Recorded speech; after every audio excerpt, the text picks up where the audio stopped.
हर खबर पर होगी आपकी पकड़। डाउनलोड कीजिए एबीपी लाइव ऐप। नमस्कार, स्वागत है आपका एबीपी न्यूज में। आपके साथ मैं हूं अखिलेश आनंद।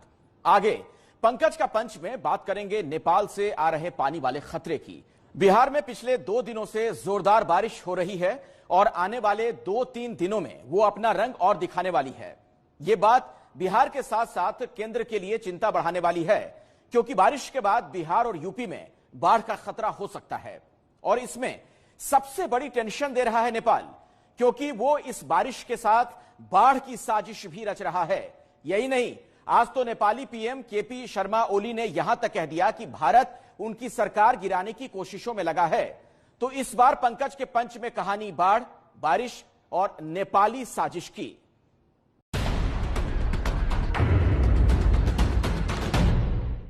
नमस्कार, मैं हूं पंकज झा।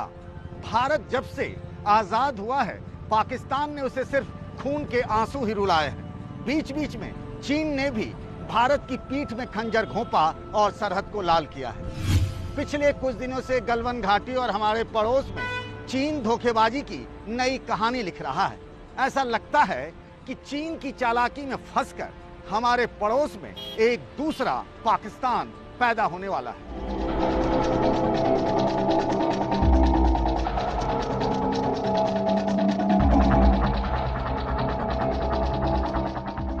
ऐसा लगता है बिहार के आसमान में सुराख हो गया है। पिछले 2-3 दिनों से हो रही मूसलाधार बारिश यहां आफत बनकर बरसी है और ये सिलसिला आने वाले दिनों में भी जारी रहने वाला है। मॉनसून ने पिछले 20 सालों का रिकॉर्ड यहां तोड़ दिया है और इस रिकॉर्ड तोड़ बारिश ने हमारे पड़ोसी नेपाल को एक मौका दे दिया है साजिश रचने का। पानी वाली साजिश।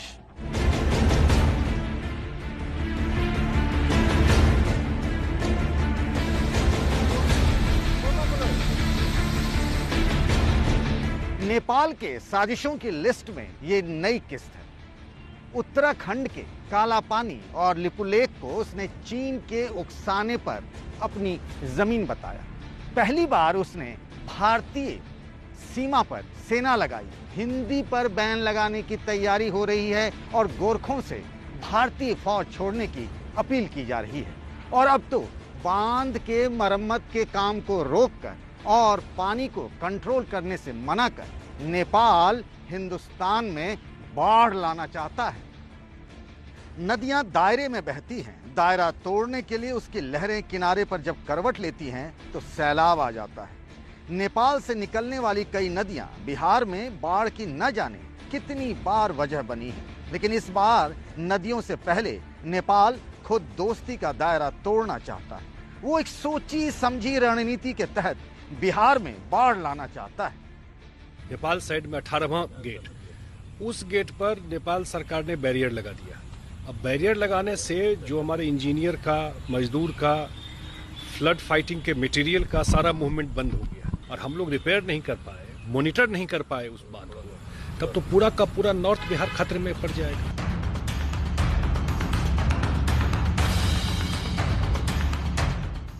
उधर गंडक नदी पर बने वाल्मीकि बैराज पर पानी का दबाव लगातार बढ़ता जा रहा है।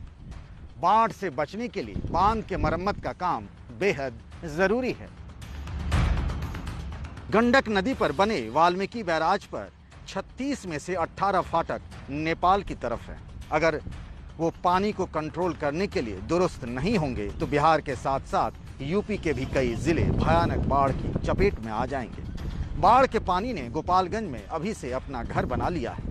कुशीनगर और महाराजगंज के साथ आसपास के दूसरे इलाके भी इसकी जद में जल्द ही आ जाएंगे। लोग डरे हैं, गांव छोड़कर भागने के लिए अभी से मजबूर हैं। आने आने में जो वहाँ पर गांव में रह रहे हैं, ज़्यादातर लोगों से हम लोग अनुरोध करेंगे जिनका इधर घर है चले आए, वहाँ रहने की क्या आवश्यकता है। 3 दिन से पानी आके घर में समा गइल बा। खाना उना बनावे के गैस वैस पर सब चौकी घर में रहला सब पानी से डूब गइल बा। पानी से परेशानी है। कब से पानी बढ़ा है? ये पानी हो गया 5 रोज। समस्या सिर्फ कुशीनगर और महाराजगंज की नहीं है। बिहार में कोसी नदी ने अभी से अपना विकराल रूप दिखाना शुरू कर दिया है। बिहार में शोक के नाम से बदनाम ये नदी अपना रास्ता बदलने के लिए कुख्यात है।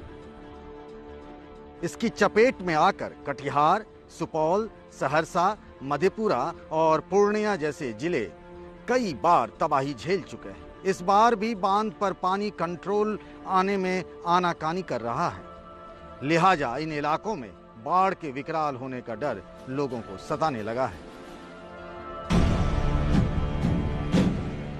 नेपाल से निकलने वाली नदियां कोसी, गंडक, बूढ़ी गंडक, बागमती, कमला, घाघरा, शारदा, राप्ती, ये सब बिहार और यूपी में भयानक बाढ़ की वजह बनती हैं।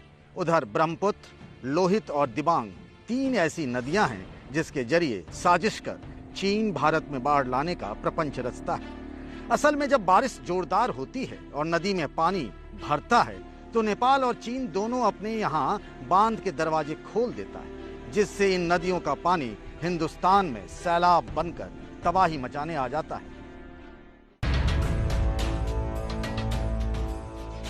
बिहार और यूपी की सरकार एक्टिव है। योगी आदित्यनाथ हालात पर बारीकी से नजर रखे हुए हैं। घाघरा नदी की कटान का जायजा लेने के लिए योगी खुद गोंडा गए थे। नीतीश ने हालात की गंभीरता को समझते हुए खुद एक्शन में आ गए हैं।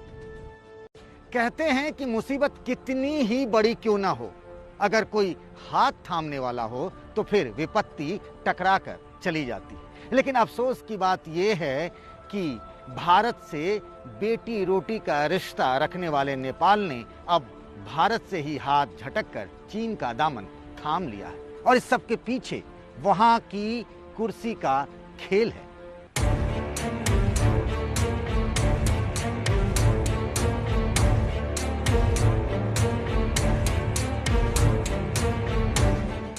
नेपाल में कुर्सी का खेल इन दो चेहरों के बीच खेला जा रहा है। एक मौजूदा प्रधानमंत्री केपी सिंह ओली हैं और दूसरे कुर्सी की चाहत रखने वाले पुष्प कमल दहल और प्रचंड हैं। 2017 में वहां जब चुनाव हुए तो स्पष्ट बहुमत किसी को नहीं मिली। तब ओली और प्रचंड के बीच समझौता हुआ। बात 2.5 साल प्रधानमंत्री रहने की हुई थी, लेकिन हाल के दिनों में चीनी कठपुतली बनने के बाद ओली के इरादे बदल गए हैं। वो कुर्सी छोड़ना नहीं चाहते हैं, इसके लिए वो सारे जुगत करने में जुट गए हैं। अपने घर में बुलाई पार्टी की बैठक तक में नहीं जाते हैं। सत्ता के स्वाद को वो फीका नहीं करना चाहते हैं। नेपाल में ओली और प्रचंड के बीच सत्ता का जो खेल चल रहा है उसके पीछे चीन है।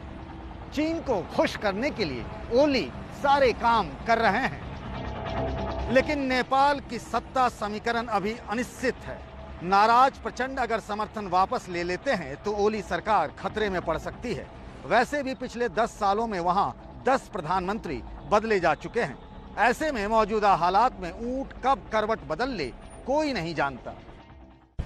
ओली सरकारी नहीं, पूरा नेपाल सरकारी अब तक इतिहास देखे तो जब भारत के साथ कुछ समस्या होती है तब वो चीन का पास जाता है।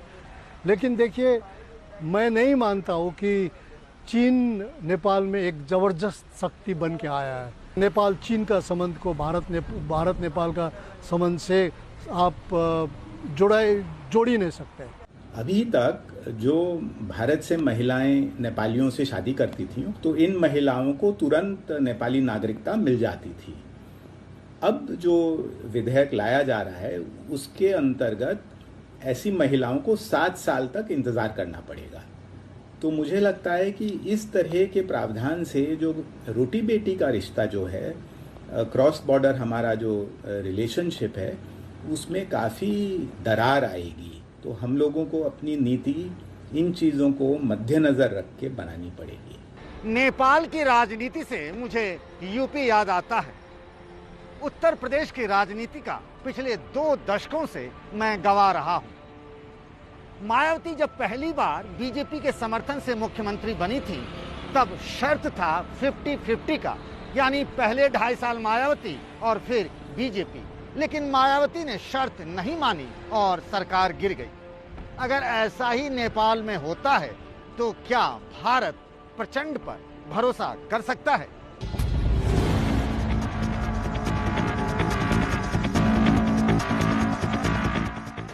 भारत ने ओली और प्रचंड दोनों की मदद की, लेकिन मौका पड़ने पर दोनों में से किसी ने भारत का साथ नहीं दिया। जब प्रचंड बगावती थे और नेपाल में उनकी तलाश हो रही थी, तो 10 में से उनके 8 साल भारत में बीते थे।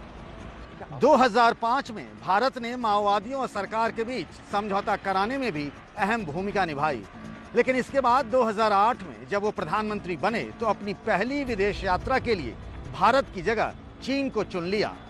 उनकी पार्टी अपने दस्तावेज में भारत को दुश्मन बता चुकी है।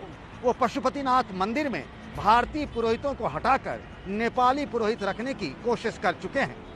तो प्रचंड नाम का पुष्प अगर नेपाल में ओली की जगह खिल भी जाए तो हालात बदलने की उम्मीद करना बेमानी होगा, क्योंकि ओली ने अपनी आंखों पर चीनी चश्मा पहन रखा है और अब उसे पूरे नेपाल में पहनाने पर लगे हुए हैं। चीन ने जब से ओली के कंधे पर अपना हाथ जोर से रखा है, नेपाल की हरकतें देखिए। लिपुलेख इलाके को अपना बताया, संसद में नक्शा पास कराया, भारत नेपाल की सीमा पर अपनी हरकतें तेज की, चीनी टेंट लगाए, गोरखों को भारतीय फौज के लिए काम नहीं करने के लिए भड़काया, उन्हें भारत के लिए भाड़े का सैनिक बताया, हिंदी को बैन करने की मुहिम चलाई। ये फहरिस्त लंबी है। आजकल भारत नेपाल सीमा पर लगे पिलर भी गायब होने लगे हैं। ऐसा बिहार में भी हुआ है और यूपी में भी। नेपाली लोग भी नो मैंस लैंड में घर बनाने लगे हैं। कुल मिलाकर रवैया हिंदुस्तान के दुश्मनों वाली है और ये बात किसी से छिपी नहीं है कि ये सब चीन के इशारे पर हो रहा है। इस सब के पीछे असली दिमाग चीन का है। भारत मित्रता निभाना जानता है तो आंख में आंख डालकर देखना और उचित जवाब देना भी जानता है। मैं प्रधानमंत्री पद पर बैठे रहना नहीं चाहता, लेकिन अगर मैं इस समय हटता हूं या मेरी सरकार गिरा दी जाती है तो नेपाल के पक्ष में बोलने वाला कोई व्यक्ति हिम्मत नहीं करेगा। आज के लिए नहीं बल्कि कल के लिए, अपने लिए नहीं बल्कि देश के लिए भी ये सरकार टिके रहना जरूरी है। सरहद की सुरक्षा कुर्बानी मांगती है। फौजी अपनी शहादत देकर ये कुर्बानी देता है और देश अपनी दोस्ती तोड़कर। अखंड भारत का झंडा प्रचंड रूप से लहराता रहे, इसके लिए अगर भारत को अपने दोस्त नेपाल की भी कुर्बानी देनी पड़े तो वो हिचकेगा नहीं। ऐसे में नेपाल को ये सोचना होगा कि उसे भारत का दोस्त बने रहने में फायदा है या फिर चीन की कठपुतली बनकर रहने में। उसे ये भी सोचना होगा कि कहीं वो तिब्बत बनने की राह पर तो नहीं है। आज के लिए बस इतना ही। अगले हफ्ते फिर इसी समय यानी रविवार शाम 6 बजे आप सबसे मुलाकात होगी। तब तक अपना और देश का ख्याल रखिएगा। नमस्कार।